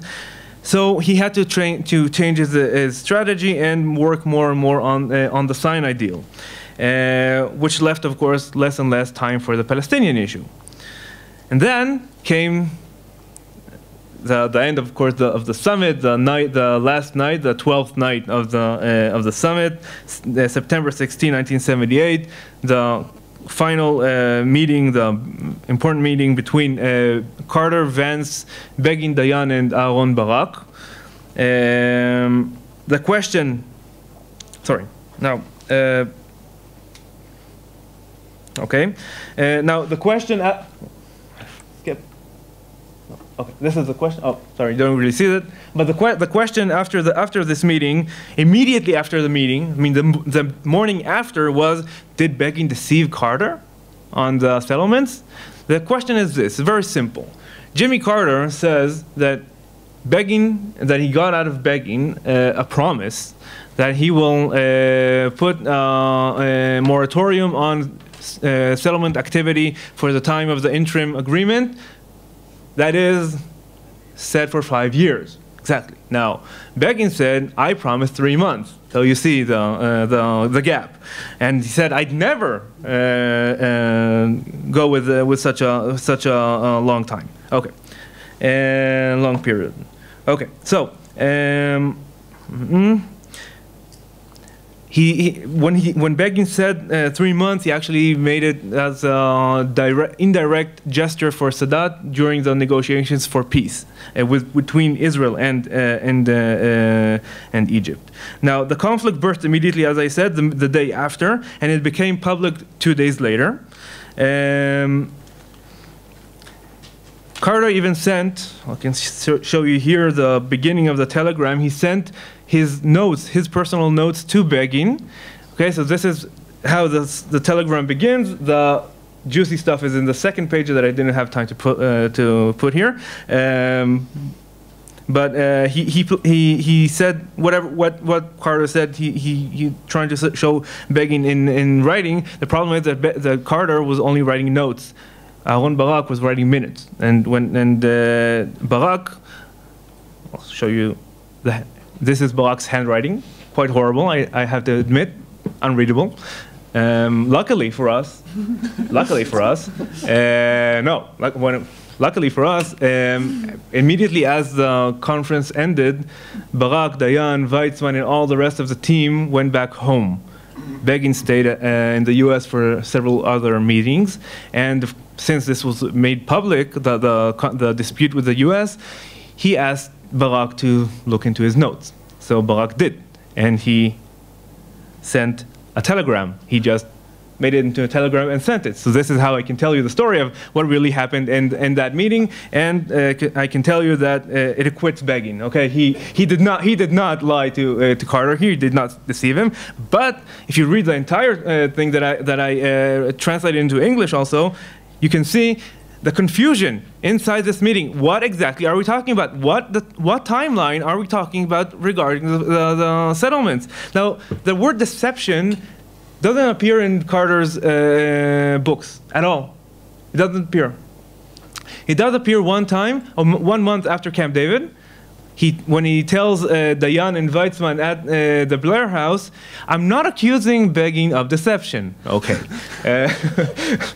But the problem is that this was never settled. The issue was never settled until now. Another problem, by the way, was that Aaron Barak immediately after Camp David became a supreme judge, and then you can't talk with him anymore.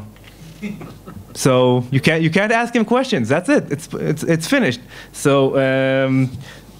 What happened actually was that both sides just dusted it under the carpet, and as you know, when you dust something under the carpet, it tends to pop up sometime.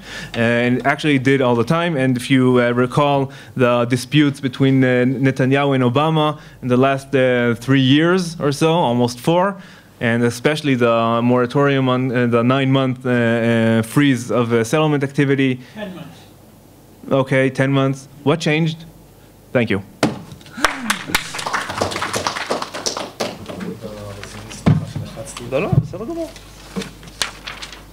Okay. We are heading for the end of this session. We have with us Stephan Stetter, who is a professor at the Universität der Bundeswehr, München, isn't it?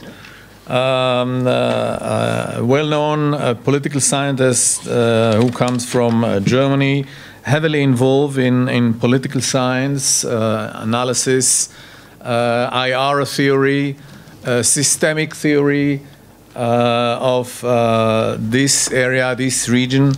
He is a member of the most important German journal of international relations.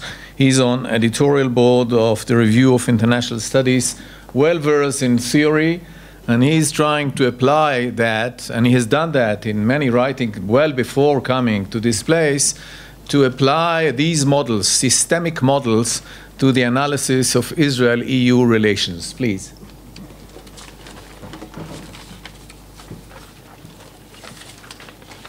Thank you very much, Uri, for a very kind introduction, which is a very nice and kind invitation as well to this conference, for which I'm very grateful. Professor Kumaraswamy has told me I should say something positive. Now, that's difficult talking about EU-Israel relations, I guess, but the positive thing is it's the last paper for today, that's for sure.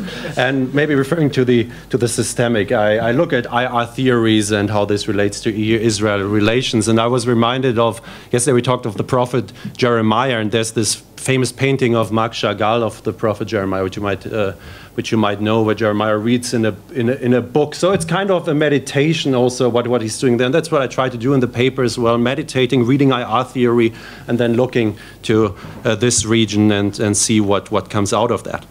Two words of thanks I would like to say to Avraham Sela in particular for inviting me to this conference, to the Machon Davis.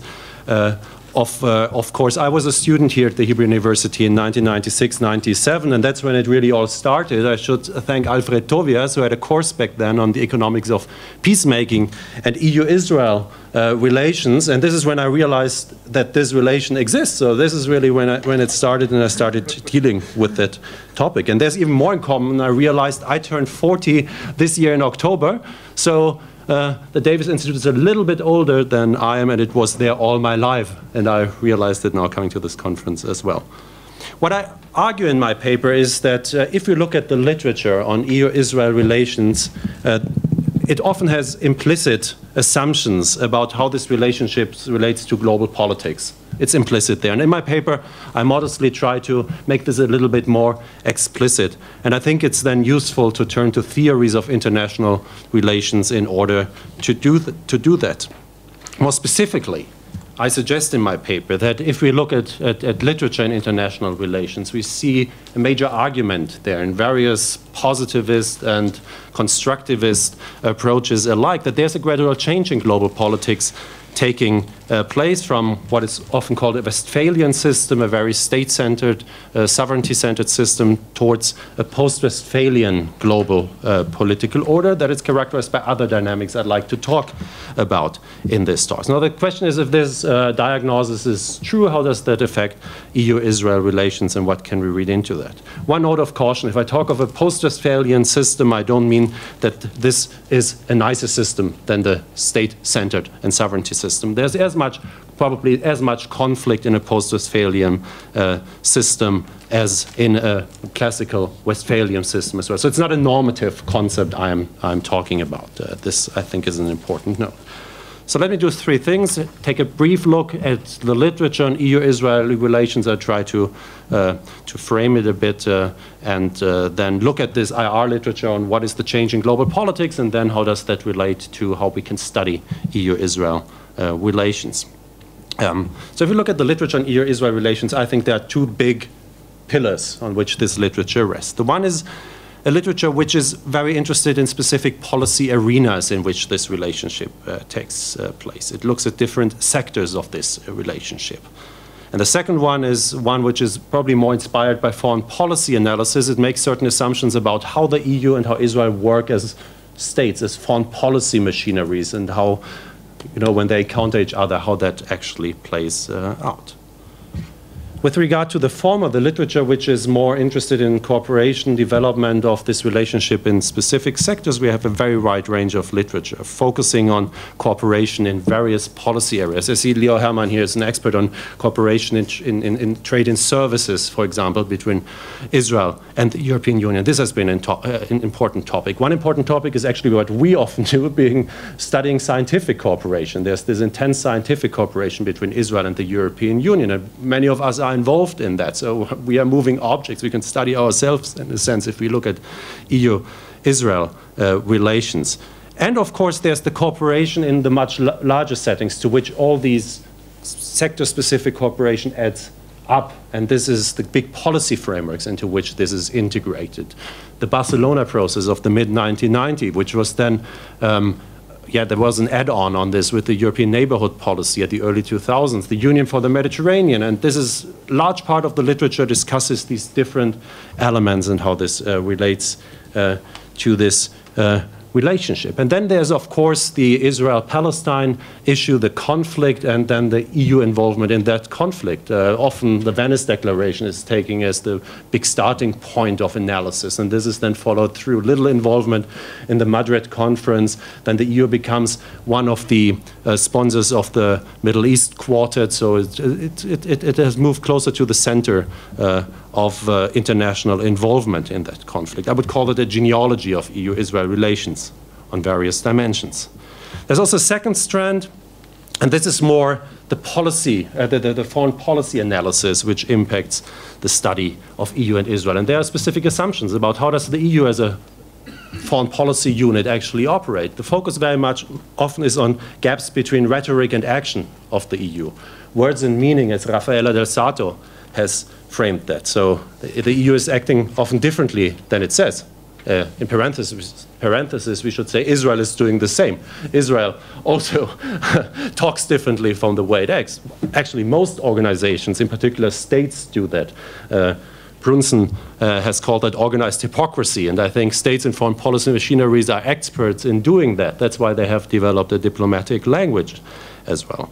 So now there's the literature also from this perspective, which looks at functionalist spillovers from the EU. There's a policy logic in Europe, and Europe tries to export this policy logic.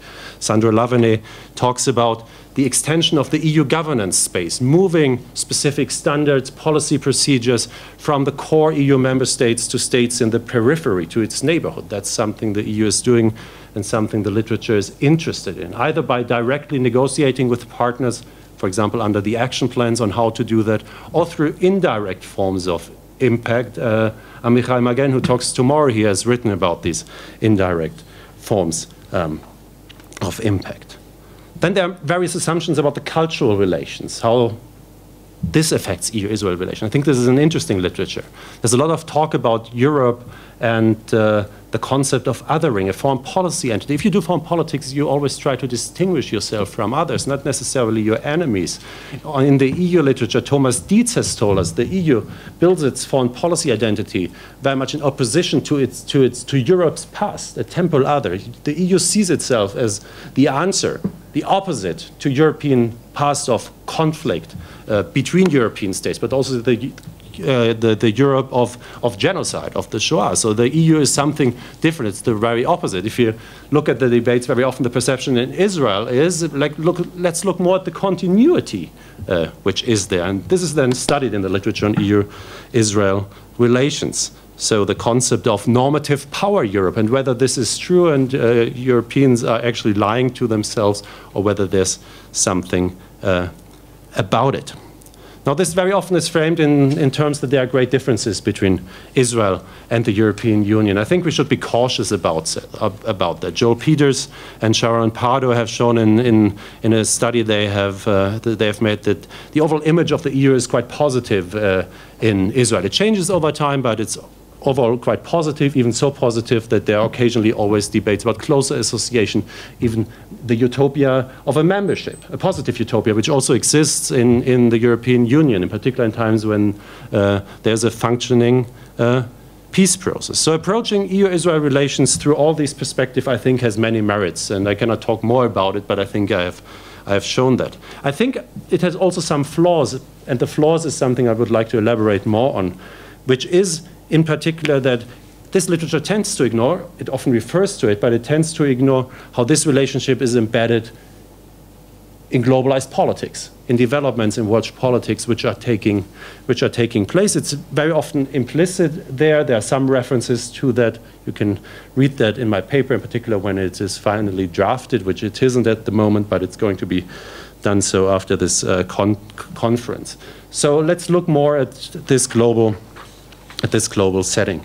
And there are probably two main points which I like to make. And again, saying that you find arguments about global politics in the literature on EU-Israeli relations. But I think that there's a major trend which we see in the literature, which I frame in terms of a shift from a Westphalian to a post-Westphalian order. So if you know Westphalia. This Westphalia is this. I was at the University of Bielefeld, which is located in Westphalia, but the 30 Years' War has ended there, and the peace treaty was signed in Münster and in Osnabrück, and this really has established the state-centered, sovereignty-based political order, which is with us since the mid-17th century. Now there's a lot of argument in IR that this order is changing to a post-Westphalian system, and this doesn't mean, also to be specific here, that Westphalian credentials are fading away. They are still there. They are still around us, and we can talk about that in the Q&A later.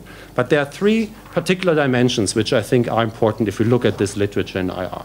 One is the argument that the political world is characterized more and more by the emergence of governance schemes in various policy sectors. Governance schemes which are transnational in nature, it demands a lot from states. They have to engage in more cooperation. These governance schemes develop specific rules, and states are increasingly embedded in these rules. The global system becomes less and less anarchic in that language. And I think what is interesting is also that we find this literature in relation to peace and conflict. Talk about security governance and specific normative schemes related to that. The other development is, and I think the EU is one of evidence of that, is a process of institutionalization of international organizations in that process. But it's important to see that these international organizations are more than the sum of their parts, of the member states. Under certain circumstances, these organizations, international organizations, can become autonomous, actors in their own right. The EU, I think, is a very strong example of this process of autonomization. And this is something which we see in international conflicts as well. If we look at the history of the Israeli-Palestinian conflict over the last 20 years since the Madrid process, I think we can, since the Madrid conference, we can see that this Israeli-Palestinian conflict has, to a larger degree, been integrated in global political structures, ranging from the Quartet to reports by the United Nations, which are now commissioned after any major incidents in the region. So it has moved, in a sense, to this level, and contested also in the area of security policies. We find this process.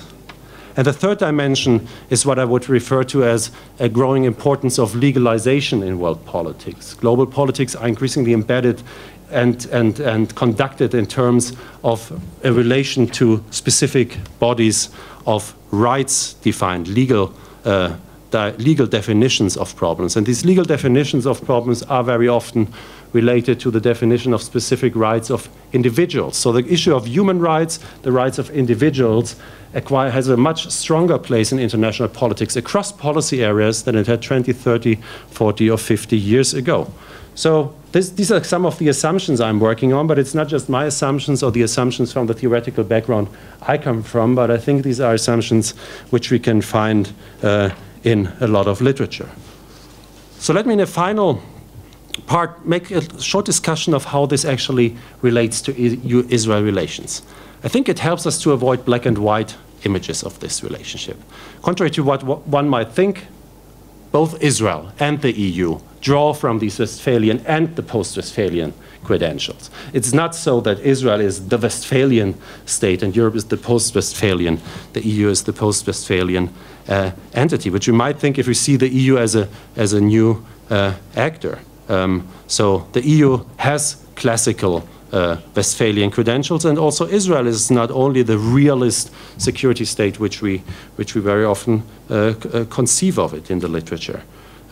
There's often convergence between both sides, and it's interesting to see that this convergence, and this is then reflected in image polls and many things, in more agreement between both sides. We have that over time, but this usually happens in times when there's an positive development in Israeli-Palestinian relations, an expectation that this might lead to change. So more convergence is usually due to changes on the Israeli side, not on the European side. I think this is an interesting observation on which we can further elaborate. Israel's post-Westphalian credentials can be seen in interest of Israel in regional integration, which was there even with Arab neighbors in the 1990s, more cautiously. I mean, but this was an issue which was debated, and much less cautiously in relation to closer integration with the European Union across policy sectors. So aligning oneself to a global political structure in which regional integration matters is something which has been there for Israel for Israel as well. Now, the EU is also guided by both dynamics, and I think this is very often overseen in the literature. The EU puts strong emphasis in its foreign politics, including those vis-à-vis Israel and the Israeli-Palestinian conflicts, on multilateralism and regional integration. This is more post-Westphalian, if you would say. The European Union says human rights have to be regarded, there has to be regional integration, more multilateralism. So this is the post-Westphalian credentials. But we should also see, and I suggest that drawing from, well, the Carnegie Endowment has recently referred to the EU as an emerging global power and has said we should study the EU along similar lines as the BRIC states. Also the European Union, it's big, it's huge, it has tremendous political power, it also has some normative power, and while politics, it has influence. It's a bit similar, like probably like the BRIC states, and we should study it from that perspective as well.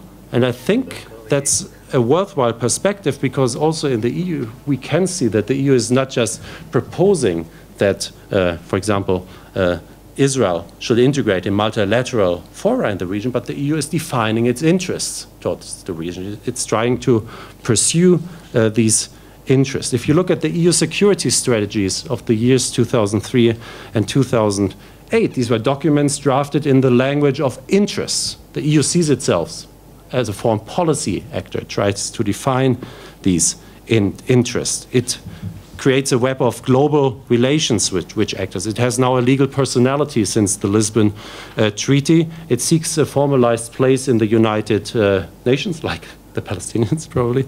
It even tries to affect the United Nations Security Council. In the Lisbon Treaty, in an annex to the Lisbon Treaty, Britain and France, veto powers, are bound to consider the European Union when they vote in the Security Council. The first time something like that has been formulated for a permanent member of the Security Council. This a bit confirms the observation made by Sharon Pardo and Joel Peters that the EU is moving away from a mere value-based language to a more interest-based language, in which the urgency of now, as they say, the perception of risks and threats to the EU are perceived by the EU and formulated into interest.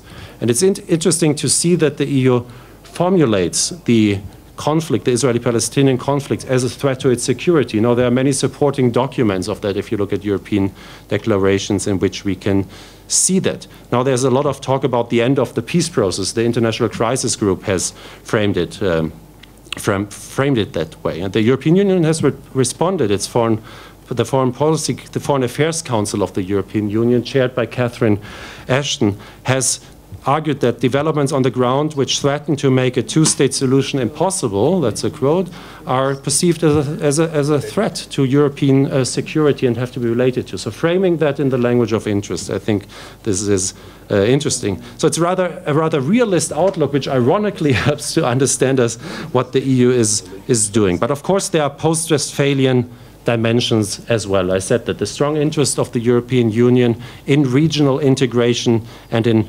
multilateral cooperation, the big policy frameworks it's designed, I think that's something which relates much more to these post-Westphalian dynamics. Also, that the EU puts a very strong emphasis, as a quote again, Joel Peters, who has said the normative framing to the Israeli-Palestinian conflict, speaking of rights and justice. Now, this is something where one could argue, and I think most of the EU-Israel literature is doing that. Well, that's the identity of the EU, talking about rights and justice. So Israel at times, sometimes has a different perspective. It doesn't really matter. I would argue it matters, because if we look at larger global developments, global politics is moving towards a legalization in many political spheres in which the language of rights and justice gain greater importance. So it's not just the EU which is speaking that language, but the EU is linked to global developments which on many levels go in a similar direction. So this language of rights, I think, is something which we should focus on more when we study EU-Israel relations. It's interesting if you look at recent developments, which very often work under this assumption that there's a crisis of the peace process or even an end of the peace process. So if council declarations of the Foreign Affairs Council They are not specific on that. They talk about the possibility that a two-state solution becomes impossible. So that's the language in which this is framed. But you can see that in parallel, the EU now puts a much greater emphasis on very specific rights. The Council of Foreign Ministers talks about Area C and rights of Palestinians in Area C. This is very specific. This is usually not something in a declaration a foreign entity is doing, going so specifically into a conflict setting. But I think it relates to this larger observation that there's a natural inclination of emphasizing rights in the conflict, which, by the way, if you look at larger developments of the Israeli-Palestinian conflict, are embodied in other legal political texts as well. The roadmap, I think. It's no accident, that's what I think is no accident, that the roadmap makes these two demands to the Palestinians and to the Israelis on stopping and confining terror and stopping the settlement issues, because ultimately both issues can be related to individual rights of the civilians in particular, Israeli civilians who are threatened by terror, a terror without a face. You don't know when it actually happens. We have talked about that yesterday. But also settlements infringing on the livelihood of Palestinians directly. So I think it's no accident that we actually find these two principles enshrined in the roadmap as well, which I think is an interesting observation as well. So this focus, as the recent Foreign Affairs Council of 14 May 2012 has said on, quote, the applicability of international humanitarian law in the region. I think this is an important element here as well. So these are just some snapshots. I would like to conclude by saying that I think there are a lot of merits of relating and discussing EU-Israeli relations in relation to these broader settings, because they allow us to specify the interests of both sides. Also, the EU talks the language of interest, that we can grasp it. This is something more relating to the Westphalian credentials. Both Israel and the EU relate to post-Westphalian credentials. Probably the EU is doing more so, but also Israel has changes on that level. So it helps us to understand this relationship from that basis, but also to see that this is not just a shift between two principles, but that in current global politics a transformation is taking place in which these principles of governance, of legalization, of emphasis, of rights, of multilateralism carry a greater legitimacy in comparison to these traditional state-centered norms focusing on sovereignty. I think this is a fundamental transformation. And there's this famous saying that we have talked about it, about the Venus and Mars thing. So Europe being from Venus and the US from Mars, and I think many people apply that also to EU-Israel relations. But then it probably ends up, if this diagnosis of IR is right, that the world is actually from Venus. The world actually is Venus, because it's transforming in a manner which privileges these principles. So viewing EU-Israeli relations through this prism is, in my view, not inconsequential. It helps us, firstly, to explain this relationship, the ups and downs of these relationships, also the honeymoons in this relationship, and there have existed many, and I'm sure they will see the light again in the future as well. But it's also helping us to see that these post-Westphalian structures have a growing resilience in international politics at the moment, also in the field of security politics and how globally actors deal with conflict, and thus will impact EU-Israeli relations also on that level. Okay, thank you very much. It has been a pleasure talking to you, and I'm looking forward to the discussion. Thank you very much. Thank you.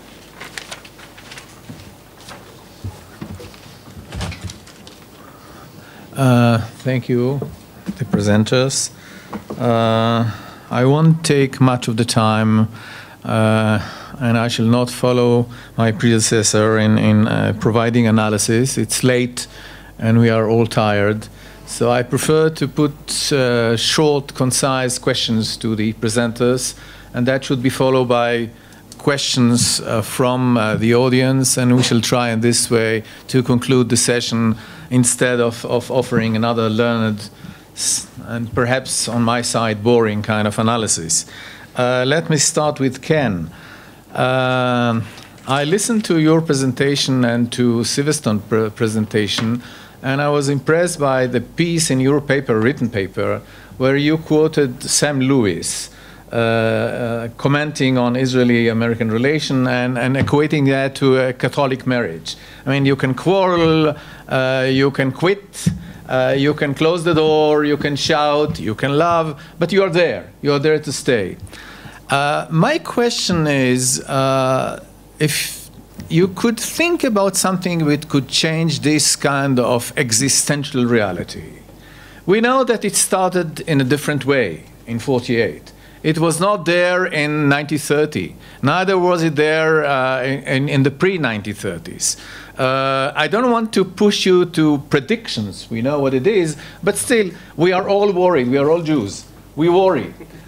Could you share with us your worry? What can go wrong about these kind of a long and turbulent honeymoon between Israel and the United States? Could you comment on that?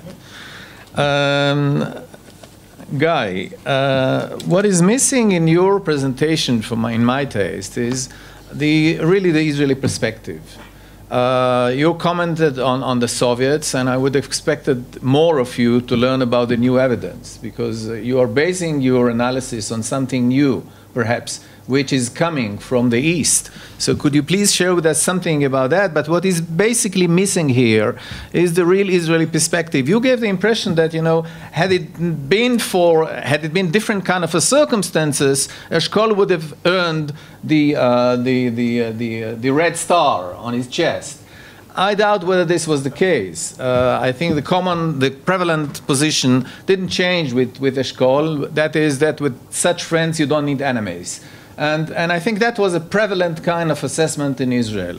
Eshkol was ready to advance on a tactical level, not on a strategic level. And this leads me to the second question, and that is, the analysis involved not a tango, but a trio. Israel was dancing with the Soviet Union. Israel was dancing a more heated kind of a dance, a South American tango, passionate tango with the Americans. The question is how does that all evolve together? And this is a totally missing dimension in your presentation. I just want to remind you that in 1964, and that to support your contention, Israel had settled a long conflict with the Soviet Union concerning the property, Migrash HaRosim in Jerusalem, and that adds to your point. Ziv, another kind of a hypothetical kind of a question. What is fascinating in the story is to follow the difficulties of an ideologist in realpolitik, in life. And how did Begin solve or cope with that kind of conflict? Could you say something about the current Prime Minister in this respect? Could you share with us what you think? Because I'm sure you have something in your mind about similarities. And then I'm coming to Professor Stetter. The difference, that's not my field of study, so I'm really ignorant in that field. But still, listening to your presentation, it occurred to me that, and I think you refer to that in a way, en passant, that in Europe, you have many people, politicians and the public at large, many of them are convinced that the possible Westphalian world, the societal element in world politics, is a blessing to humanity. I don't think that for most politicians in Israel, this is the case. The post-Westphalian world, broadly defined, is considered not as an asset but as a liability. And it is really viewed from the very narrow point of view of The Hague. And Benjamin Netanyahu just said that a day before yesterday. The Hague is a very serious business, a threat, not a blessing, a threat. How could you coach the Israelis to change this kind of mind? And I'd like to end with a quote from a very good friend of mine who was an ambassador to Brussels, to the European institution. And he said that by declining to provide Israel armaments, the Europeans really have lost their important key, a decisive key to the hearts of the Israelis. So again, Israel is living in a different world, in a world which is even a pre-Westphalian kind of a world. How could you move Israel from this state of development, perception, etc., to the other? So could I ask more question, and then we shall allow you yes, could you present yourself, please? Yes, Ron Krebs. And these are one of these moments since I wrote my notes on my computer, I wish I had an iPad, because this is awfully hard to sort of, Could you make it short, please? Yes, I'll make it short. Wonderful panel, really sort of ranged so broadly, historically. I want one question for Ken Stein and one for Stephan Stetter. Those of us in the United States, Ken, and I'm sure many of you here are aware of the ways in which the last few years in the US, and this may speak to Uri's question, Ken, have been marked by a transformation among elites and among the chattering classes regarding the state of Israel. Whereas once I think it was generally presumed that Israel's interests and American interests overlapped to a great extent, there is now much more open questioning in the United States about the extent of that overlap, perhaps due to John Mearsheimer and Steve Walsh, perhaps for other reasons. And there's even today open talk in major US media outlets of the death of the two-state solution, not so new, but of the need to consider a single binational state on the entire territory between the Jordan and the Mediterranean. Just last few years, last year I've seen several such articles. At the same time, that change among intellectuals and the chattering classes has had absolutely no impact, as far as I can tell, on voting patterns in the US Congress. In fact, Republican nominees for the presidency in recent months seem to deploy US support for Israel as a signal of their foreign policy steadfastness, outdoing each other in their commitment to Israel. And the Congress, as you know, has gone beyond not only the desires of the Obama administration, but also the desires of the Israeli government when it came this year to blocking development aid to the Palestinian Authority. So, could you please put a question? Okay, yes. Exactly. What accounts, Ken, for this radical disconnect? And do you think that the views of the elites and the chattering classes will revert, or do they represent the future direction of the US-Israel relationship? And very, very briefly to Stephan, in your talk, which was really, I think, very enlightening, you made no mention of the current crisis in Europe, a crisis that is economic, but also political. One has the sense right now that Europe is looking inward and is likely to do so for some time to come, and certainly there are plenty of EU pessimists out there who see the Union itself as very much on the rocks. What do you see as the implications of the debt crisis and the tensions within the Union for the EU-Israel relationship? Yes. Alfred, did you want to say? Yes. Professor Alfred Krovias. Yes. To Stephan Stetter, I wanted to say that I was very much interested in his stating that in fact Europe is not all post-Westphalia and Israel is not all Westphalia, as I think Uri was rather intimating. I mean, that either Israel is the exception or the EU is the exception. But I think that I detect, like Stephan Stetter, changes, particularly on you will be surprised on the Israeli side. Tomorrow I will explain how very discreetly and silently Israel has entered as a full member into the OECD. It is part of an international club. It is adopting best practices. It is adjusting to what is being said at the level of international governance. And it accepts it willingly because it sees there is a point to this. And I am completely sure that would Israel be offered membership in the EU, it would do it as well. We are stuck, I admit it with you, with our conflict with the Palestinians and with the occupation of the settlements, but I tend to see the big picture. And when I see the big picture, I am not desperate about Israelis behaving like in most other advanced countries in the world and seeing the advantages of international cooperation and being part of it. It is true, I agree with you, that there are many politicians at the level of the politicians that see the post-Westphalian world as something negative. but certainly not at my part of civilization, which is the economic, social viewpoint.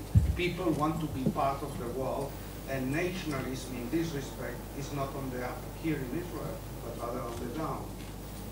Yes. One more question to go. If not, Ken, please, the floor is yours.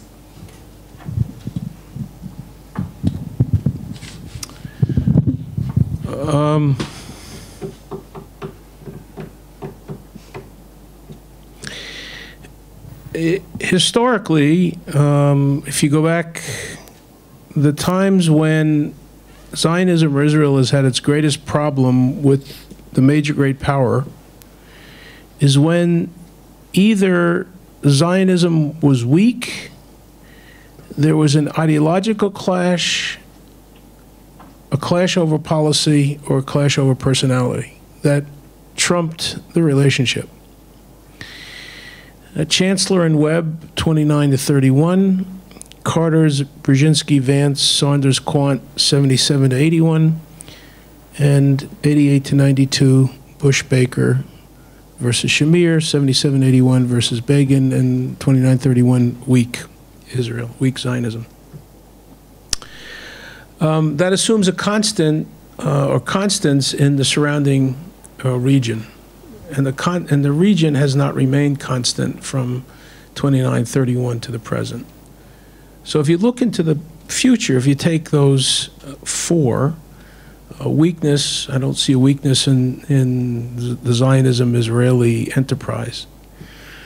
Ideology seems to be relatively compatible on major issues of strategic interest, policy formation.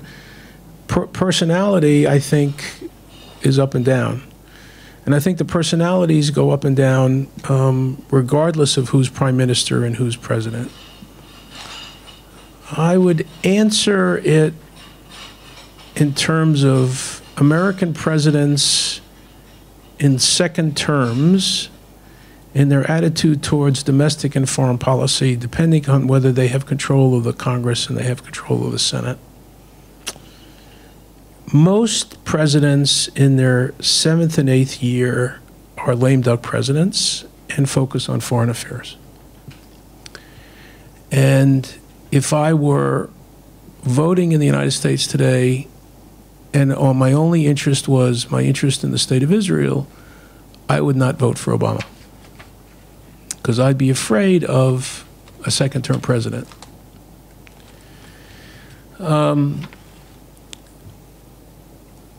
That's about as far as I can get using some variables and criteria from my own knowledge and pushing it into the future. As this region becomes more unstable or unpredictable, or states begin to fail precipitously or profusely without necessarily imploding. I believe you can have a failed state without an imploding state. You can have a failed state and it can just continue to churn. The relationship between Israel and the United States will get tighter. It won't get weaker. I don't care what the chattering classes are saying.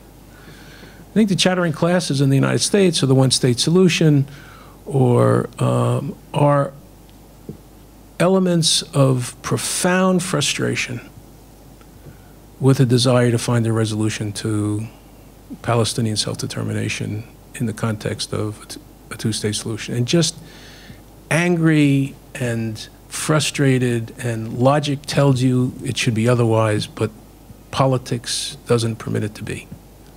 And I think Walton Mearsheimer, I think it started with, earlier with Carter. I think it actually started with going back to Edward Said in the mid-1980s. And I put it there and then move it from the mid-1980s all the way down to the present. I see this as a 30-year process of American intellectuals increasingly angry and frustrated with Israeli policy. And I think it's reached all sorts of proportions which have really a disconnect with what the American body politic is saying, at least in the public opinion polls that we see regularly. I think you're quite correct there. I don't have any other way to explain it. And I think you're going to get academics and writers in foreign affairs and foreign policy and op-ed pieces, you're going to get people more and more angry as this continues to not be resolved. And it's put out there differently than all the other issues in the Middle East that relate to the Middle East. It has a special quality in the minds of think tank people and academics. I mean, look at the Association for Israel Studies, how it's changed in 30 years in terms of the papers that are offered. Rarely do you find papers anymore about Zionism. Now you find papers about, you know, is a one-state solution really a viable option? I mean, just take a look at the Association for Jewish Studies annual meetings and the papers that are offered there, or the American Historical Association. You don't need chattering classes. You need that's just what has happened in America. If you were to resolve the Arab-Israeli conflict tomorrow, if a Palestinian leader would come along who would be, you know, the de Gaulle or the Sadat of the Palestinians and sign an agreement, what happens to the chatter?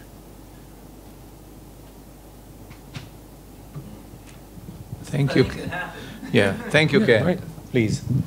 It's a great question. It's Yeah. a great question. I think yours is a great question. Okay, so I'll try and be short. First, as the sources for my paper, although my claim to fame is to read documents in really weird East European languages, most of the sources for this paper actually come from the Israeli State Archives, files that recently been declassified. As to Eshkol, I beg to differ. I think he had a very different foreign policy strategy. He wasn't trying to, let's say, initiate detente with the Soviet Union at the time, but actually with China as well, which is a hidden story, but something that actually happened.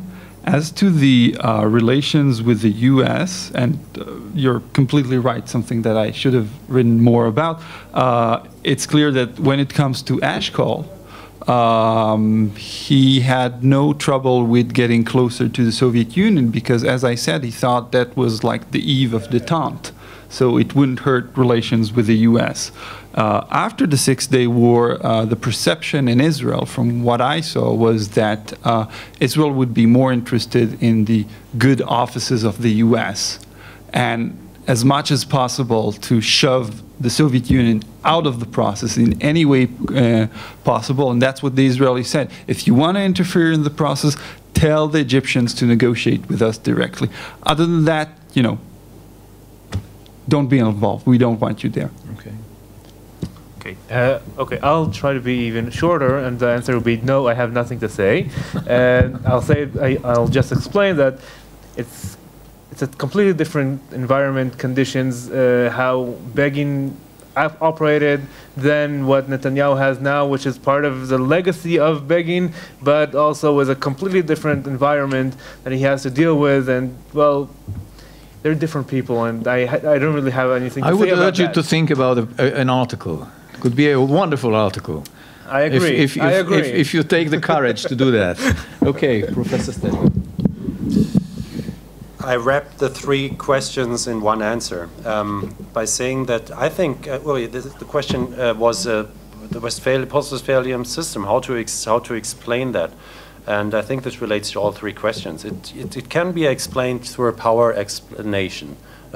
Well, the EU is there, it's going to stay there, and it's going to be more important and powerful in the future, also in foreign politics. I think this will also be one of the outcomes of the so-called Euro crisis. If of course, every political system which has conflicts can disintegrate, but I think the EU is way beyond the threshold of this situation, quite to the contrary. I mean, the discussion in Europe nowadays is how to strengthen, how to further deepen integration, providing more centralization, banking union, fiscal union, etc., and that this will be the outcome. I don't know whether this will be with all Euro states, but it will be the core EU states which will go in that direction. So I think this is the process we are going to see, and this is how the political discussion is taking place in Europe.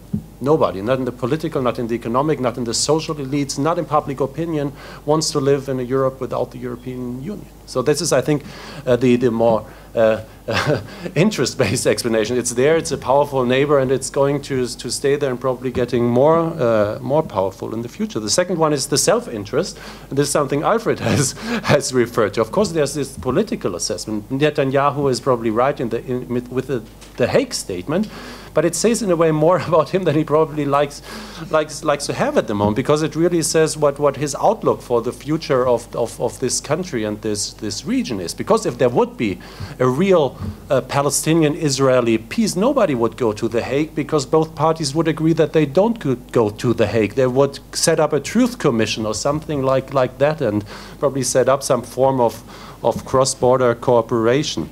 So it's in the self-interest of many, what you've referred to yesterday as the state of Tel Aviv. So if this gets there, you know what is our interest? And I think it's already there in many parts of Israeli society. And then there is the realist one. That is my description. I think that's the analysis of how global politics is. So it's costly to deny this. And as we see on many levels, Israel is not denying that and is accepting that. And that's why I also have an optimistic outlook of how the future will develop in that direction. Thank you very much. I would like to thank the presenters, Professor Stein, Professor Laron, Professor Professor Rubinovitz, Professor Stetter, for their wonderful presentations. We could have spent hours discussing each of these topics, but time is out. We all earned our rest. I think some of us are going to meet at dinner, isn't it, at 8:30 at the Ticho House. The others are free, of course, and we are going to resume the conference tomorrow at what hour? 8 o'clock?